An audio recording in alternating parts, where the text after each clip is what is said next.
मेरे पेट में लातें मारी और जब मैं अस्पताल गई तो उन्होंने कहा नहीं अब किस्सा ख़त्म हो चुका। मैं खंजर उठा लिया, असला उसके पास है, छुरी उठाई मुझे मारने के लिए।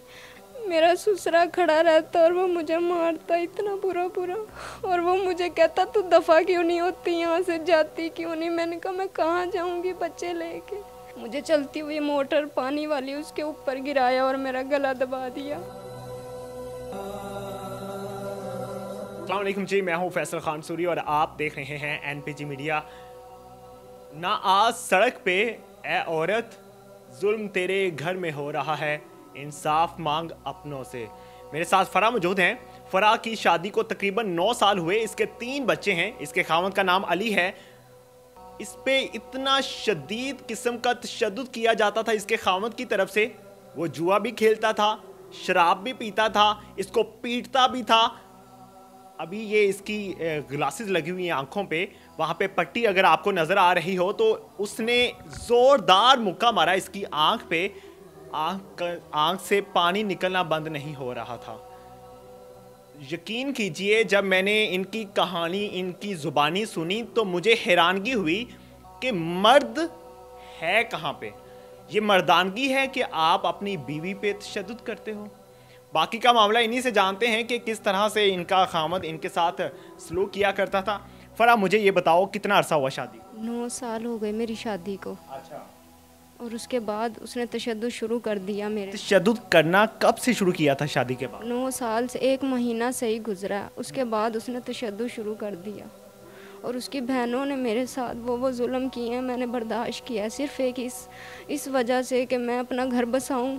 मेरे अब्बू ने बड़ी मुश्किल से एक एक चीज़ मुझे बना के दी, जहेज़ की, सोना, गाड़ी, हर चीज़ दी, अलिफ से लेके ये तक सारा सामान दिया मुझे। लेकिन उस शख्स ने बेच दिया, सोना भी बेच दिया, गाड़ी बेच दी और उसकी बहनें उठा के ले गई घर से। मैं रोकना नहीं चाहती थी क्योंकि वो मुझे मारता था जब भी मैं कोई बात करती थी।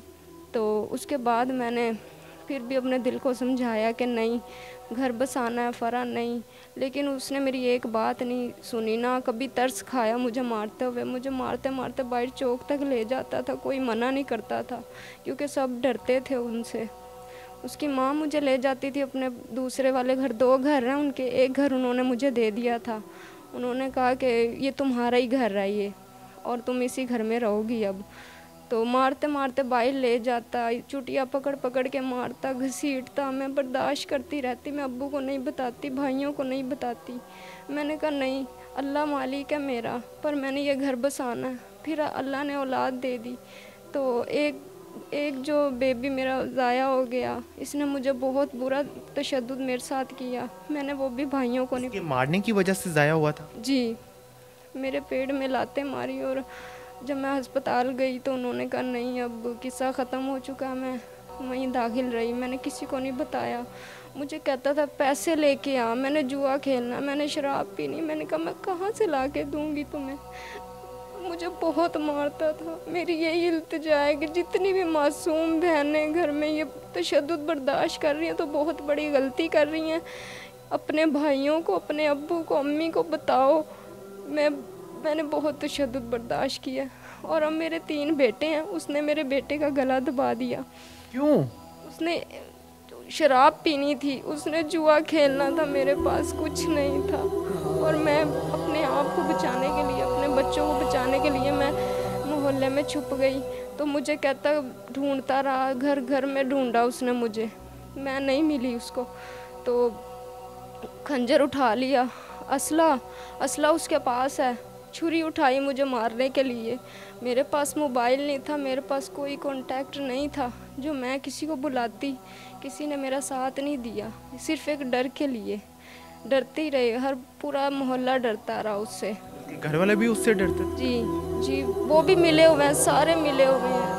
वो बेटी को बेटी नहीं समझते। मेरा ससुरा खड़ा रहता और वो मुझे मारता इतना बुरा और वो मुझे कहता तू दफ़ा क्यों नहीं होती, यहाँ से जाती क्यों नहीं। मैंने कहा मैं कहाँ जाऊँगी बच्चे लेके। मेरा देवर, उसका नाम तंजीम है, उसने भी मेरे साथ बहुत तशद्दुद किया है मेरे ऊपर। गलत करैक्टर था उसका, मेरे देवर का। क्या करता था वो? वो मुझे टॉर्चर करता, मुझे परेशान करता था और कहता था कि तू यहाँ से कहीं भी जाएगी तो तुझे मैं छोड़ूंगा नहीं। और मुझे मेरे बच्चों को उठा उठा के मारता था, कोई उसको रोकता नहीं था। और मुझे बहुत मैंने बर्दाश्त किया। मेरी यही इल्तिजा है इस गवर्नमेंट पाकिस्तान से कि मुझे अपने बच्चों का तहफ़्फ़ुज़ और मुझे अपना तहफ़्फ़ुज़ चाहिए। अभी भी धमकियाँ देता है आपको? हाँ जी, बहुत धमकियाँ देता है। क्यों देता है धमकियाँ? जवाब दे दिया 4 दफ़ा उसने, मुझे कह दिया कि मैं तुम्हें तलाक देता हूँ। अच्छा, 9 साल बाद उसको याद आया तलाक देने का? उसने मुझे जवाब दे दिया, तो मैंने कहा चले क्यों नहीं जाते यहाँ से। तो उसने मुझे जवाब दे दिया, कहता ये ले फिर मैं एक ही दफ़ा जाऊँगा। जवाब दे के भी मारा मुझे चलती हुई मोटर पानी वाली उसके ऊपर गिराया और मेरा गला दबा दिया। मेरा गला दबाया। मैंने कहा मुझे खुदा के लिए छोड़ दो, लेकिन उसने मेरी एक नहीं सुनी। फिर वहाँ से उठा के ईंटें पड़ी हुई थी मोटर के साथ, उसने मुझे वहाँ फेंका ईंटों के ऊपर। फिर मेरे बेटे का गला दबा दिया। मैं वहाँ से जब भागी तो फिर मैंने 15 को फ़ोन किया। मैंने कहा कि इस तरह मेरे साथ तशद्दुद हो रहा है और टाटा फैक्ट्री रेम सेंटर के अंदर आ जाओ, सर सैयद टाउन। फिर 15 वाले आए तो मैंने सारा अंदर का सिस्टम दिखाया, शीशे वगैरह टूटे हुए हैं, सारा कुछ जो मेरे अब्बू ने सामान दिया, सेफ अलमारियाँ, सारा सर मार मार के सब कुछ तोड़ दिया और फिर मुझे मारना पीटना। तो हमारा इतना अरसा गुजरा, इतना अरसा उसके साथ गुजार लिया, क्यों बर्दाश्त करती रही? वजह क्या थी? क्योंकि मैं उस ख़ानदान से ताल्लुक़ रखती हूँ जो कि इज़्ज़तदार, ना हमने कभी लड़ाई झगड़े किए, ना हमें शौक़। और मेरी अम्मी नहीं थी, मैं एक ही बहन थी, ना मेरी कोई बहन थी, इसलिए मैंने बर्दाश्त किया। एंड में फिर मुझे कहता पैसे ला के दे। मैंने कहा कहाँ से ला के दूँ मैं तुम्हें पैसे? तो मेरे छोटे भाई को मैंने झूठ बोलना, उसने मुझे पैसे भेज देने। क्या झूठ बोलती थी? मैं कहती थी मुझे दवाई चाहिए, मैंने दवाई लेनी है, उस अली का काम नहीं है, तो उसने पैसे भेजने, मैंने फिर उसको दे देने। और फिर उसको आदत ही पड़ गई, वो कहता मुझे जहाँ से मर्जी पैसे ला के दे, मुझे पैसों से गर्ज है। और भी लड़कियों के साथ उसके ताल्लुकात थे? बहुत से ताल्लुक़ हैं, बहुत से ताल्लुक़ है उसके, हर गंदे काम से उसका ताल्लुक़ है। मैंने फिर उसको समझाया, मैंने कहा खुदा के लिए मेरे बच्चे हैं छोटे छोटे, इनको मैं कहाँ लेके जाऊँगी? मेरे पास तो कोई ठिकाना भी नहीं है। मेरा अब्बू शुगर का मरीज़, मेरे चारों भाई गरीब हैं। मैंने कहा मैं कहाँ लेके जाऊँगी? लेकिन उसने मेरे ऊपर तरस नहीं खाया। मैंने बहुत दुख बर्दाश्त किया। जब मेरी हद हो गई इम्तिहान की, मैंने कहा बस। जब मेरे बच्चों पे बात आई तो मैंने कहा नहीं, मैंने कहा अब मैंने यहाँ से चली जाऊँगी। फिर मैंने अपने अब्बू को फ़ोन किया, मैंने 15 पे फ़ोन किया, वहाँ पर मैं पर्चा करवा के आई जाके। क्या एक्शन हुआ है अभी तक? अभी कोई एक्शन नहीं हुआ। उन्होंने कॉल किया कि ये चाहता है कि सुलह कर लो, लेकिन क्या सुलह, किस चीज़ की सुलह? जवाब चाहता है सुलह करना? जी, जवाब दे दिया, किस चीज़ की सुलह करनी है? जवाब दे के ये बगैरत लोगों का काम है। लेकिन मैं वहाँ से फिर यहाँ आई तो मैं अपने बच्चों को लेके आई। अब मुझे धमकियाँ देता है, तेरे बहुत बुरा पेश आऊंगा, मैं तुझे हलाल कर दूंगा। मेरे बीवी बच्चे जहाँ भी है ना मेरे पास भेजे। अच्छा, मैं तुझे हलाल दूंगा, मैं ये बता रहा हूँ कि जिंदा नहीं छोड़ूंगा मैं। भाई तूने उसे जान से मारने की कोशिश की, अपने बच्चे को मारने की, तुझे शर्म नहीं तुझे शर्म नहीं आई? दूर कर, मैं तुझे कल तक काट दूंगा। मैं अपनी माँ की कसम खा के कह रहा हूँ, मैं तुझे बार बार कह रहा हूँ अच्छा रहेगा। तेरी इसी में देख रही है जो तू जिंदा रहना चाहता। मेरे भाइयों को सबको धमकियाँ देता है कि मैं काट दूंगा, मैं मार दूंगा। और ये बदमाश है, कोई गुंडा है? वो मार भी सकता है, क्योंकि उसके लिए बड़ी आसानी बात है। वो बर्फ़ मारने वाला जो सुआ होता है ना, वो उठा लिया, कहता मैं मार दूंगा, मैं काट दूंगा। मैं वहाँ से भाग गई। मैं उसकी अम्मी मुझे ना दूसरे घर ले जाती थी, जब भी मारता था ना उसको कोई कुछ नहीं कहता था, मुझे वहाँ ले जाती थी और मैं वहाँ जाके रोती थी। मैं याद करती थी कि मेरी अम्मी नहीं है, वरना मेरी अम्मी भागी हुई आती, मैं उसको बताती। मैं अपने भाइयों को नहीं बता सकती, मैं अपने भाइयों को, अब्बू को दुख नहीं देना चाहती थी। फिर भी मैं घर बसाना चाहती थी, लेकिन एंड में उसने खुद ही जवाब दे दिया था। लेकिन जब मेरे बच्चों पे बात आई तो फिर मैंने कहा नहीं, अब मेरा इसके साथ गुजारा नहीं है।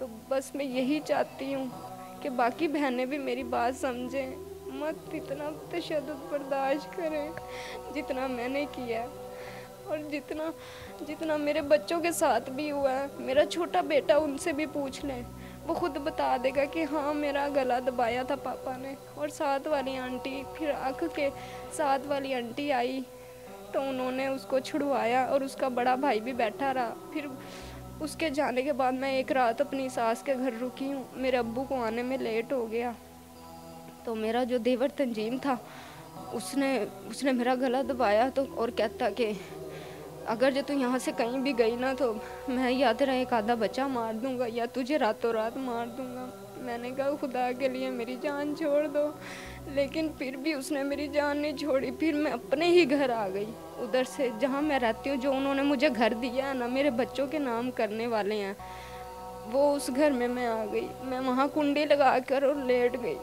मैंने कहा सुबह होने तक मैं कहाँ जाऊँगी।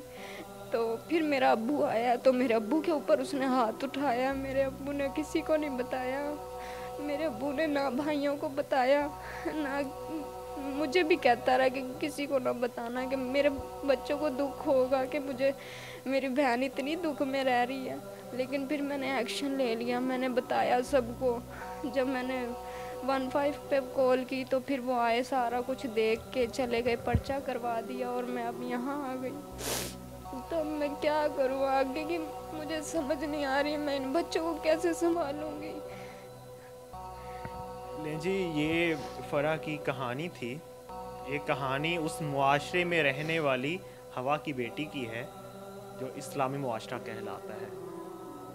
मुझे तो खुद को मुसलमान कहते हुए शर्म आ रही है कि मैं ऐसे मुआशरे, ऐसे घटिया मुआशरे से ताल्लुक़ रखता हूँ जहाँ का मर्द बिल्कुल भी तरबियत याफ्ता नहीं है। उसको पता ही नहीं है कि औरत के साथ कैसा रवैया अपनाना है। इतना घटिया मुआशरा बन चुका है, शर्म नहीं है, हया नहीं है। आपकी बेगम, आपकी इज्जत, उसको आप चौक में जाके खड़े करके उसको तशद्दुद का निशाना बनाते हो। काश के तुम्हारी बहनें बेटियां भी इसी रवैये का सामना करें, तुम्हें पता चले कि क्या होता है, ये फीलिंग्स क्या होती हैं, क्या एहसासात होते हैं, क्या जज्बात होते हैं। ये मैं तो हैरान हूं कि वो खवातीन जो औरत मार्च में निकलती हैं, उन खवातीन को इन खवातीन के वाकयात का ही नहीं पता होता। ये खवातीन क्यों नहीं जाती मार्च करने? ये खवातीन रियासत से अपना हक क्यों नहीं मांगने के लिए जाती? आज गुलबर्ग के हर रोड पे ये बहुत वाजिया लिखा हुआ है कि खवातीन के ये हकूक हैं, लेकिन घर में बैठी हुई खतून को ये नहीं मालूम कि उसके क्या हकूक हैं। क्यों हमारी खवातीन को पढ़ने नहीं दिया जाता? हमारी खवातीन को रहने सहने के हकूक नहीं दिए जाते? हमारी खवातीन को खामद से पॉकेट मनी लेने के हकूक नहीं दिए जाते? कब तक ये चलता रहेगा? कौन सी दुनिया में हम रहते हैं? हम तवाइफ को बचाने के लिए तो सहाफियों पे तशद्दुद कर देते हैं, लेकिन एक मासूम लड़की को बचाने के लिए तो कोई नहीं आता। सब डरते हैं कि उसके पास हथियार है, कोई मार देगा। बहुत हुआ, ये लिमिट्स क्रॉस हो चुकी हैं। हमारे उलमा इकराम नाकाम हो चुके हैं इस मुआशरे को दुरुस्तगी की तरफ लाने में। सब खत्म हो चुका है, ये यहूदियों से बदतर हो चुके हैं। कोई मुसलमान नहीं है, ये काफरों से बदतर तरीन लोग हैं।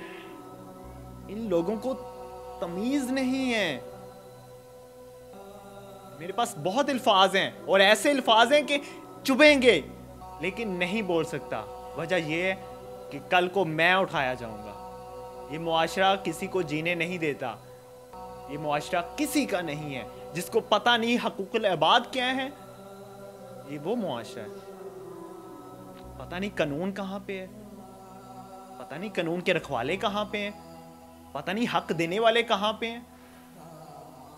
ये जुल्म जितना ज़्यादा इस दुनिया को दिखाया जाए ना उतना कम है कि हमारी बहन बेटी के साथ कैसा सलूक होता है। और मैं बापों को, भाइयों को पैगाम देता हूँ कि अगर कोई हैवान निकल आए ना आपका दामाद, तो प्लीज़ छोड़ दें यार, हो जाएगी शादी आपकी बहन बेटी की, लेकिन इस तरह के मर्द के साथ उसको ज़िंदगी गुजारने का ना कहिए।